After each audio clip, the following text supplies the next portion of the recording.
ကွာသွားမယ်နော်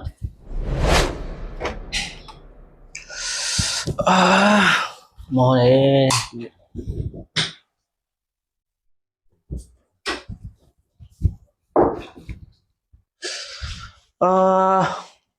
ဒီနေ့လည်းဘိုက်ကလည်းတစ်မျိုးကြီးပဲကွာဘိုက်စားတယ်လို့ရင်ပူတယ်လို့နဲ့တစ်မျိုးကြီးပဲ ဘိုက်စာရင်လည်းထမင်းသွားချက်လိုက်ပေါ့ ခဏနားလိုက်အောင်လေ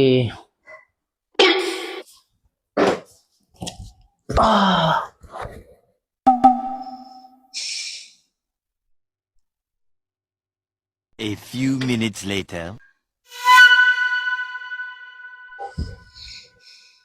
ဘိုက်စာလိုက်တာရှင်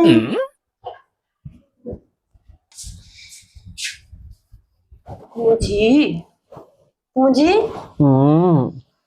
ပါလေမမမေ ရှင့်ကိုကြည့်ရတာခုနောက်ပိုင်းကျမကမချစ်တော့တယ်လို့ပဲနော်ဒီပုံထိုင်ပုံကလည်း AD set နဲ့ရေခဲတုံးကြီးလို့ပဲ ချစ်တာမမမေရဲ့ဘယ်လိုပြောလိုက်တာလဲ ရှင်မချစ်ပါဘူးညီကဆိုချစ်လိုက်တာမှတုံးလို့ခမင်းဟင်းဆိုလည်းပြေးပြီးချက်လိုက်ရမှရှင်ကကျေနပ်တာရှင်ကျမကိုမချစ်တော့ပါဘူးကျမသိပါ ချစ်တာမမမေရဲ့ မချစ်တော့ပါဘူး ကဲခဏစောင့်နော်ကိုချစ်ကိုတက်တက်ပြန်ကိုသမီးလေးအပြေးဆွချက်လိုက်အောင်နော်ကွာသွားမယ်နော်